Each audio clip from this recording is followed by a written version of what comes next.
विशालदादांशी बोलणं झालं तेव्हा त्यांनी काही नावं पाठवली. साधारण 12-12:30च्या दरम्यान आमचं बोलणं झालं.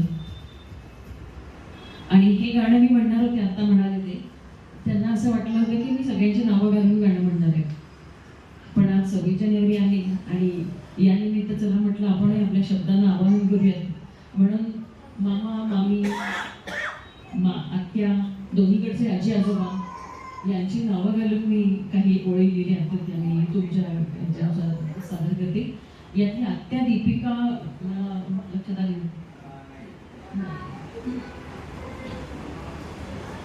मला असं सुचलं होतं, जशी पहाटेच्या सुवर्ण काळी दिवस उगवावा आणि रवी उदय व्हावा, तसाच प्राची तिच्या नावाचा अर्थच मुळे पहाट आणि तिच्या उदरी जन्मास आलेला आमचं बाळ आदित्य खऱ्या अर्थी आमच्या आयुष्याला एक विशाल स्वरूप घेऊन आला आणि विशालचं आयुष्य खऱ्या अर्थी विशाल करून आला.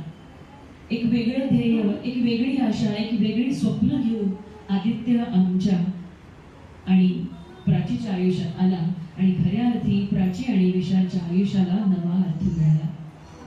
विशाल आणि दीपिका नंतर पुन्हा एकदा शर्मिला आणि वसंत यांच्या आयुष्यात नवा वसंत फुलला. लेकाचा नवा संसार बहरला आणि जणू थकल्या हातांना आणि दमल्या पाठीला नवीन बळ देऊन गेला. असा आमचा आदित्य बाळ आमच्या आयुष्यात आनंद घेऊन आला. बालपणीचा काळ आठवणींच्या हिंदोळ्यावर दीपिकाच्या मनात सुद्धा एकदा पुन्हा बालपणीच्या आठवणींचा दीप देऊ लागला आणि आदित्यच्या रूपाने जेव्हा तिच्या बालपणीच्या आठवणींच्या पुढच्या पिढीचा जणू रवी उदय झाला. आता मोबाईल थोडा बाजूला, कारण खरा गेम आता तिच्या हाती आला आणि आदित्य आत्याचा लाडोबा झाला. ओंकार आणि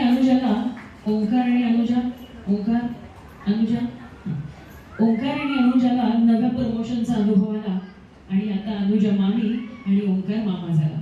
भाच्याच्या येण्याने मामा मामीच्या आयुष्यातही एक नवा बदल आला.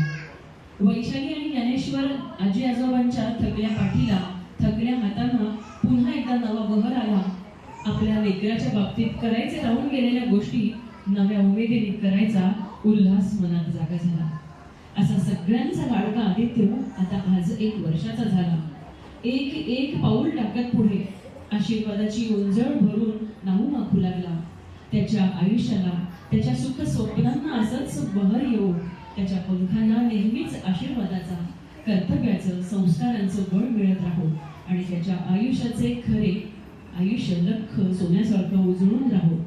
त्याचे या जगात आदित्य हे नाव खऱ्या अर्थी जगाला प्रेरणा देणारं आणि राहू. याच आजच्या दिवशी आदित्यला आणि त्याच्यासोबत प्राची आणि विशालला अनेक शुभेच्छा.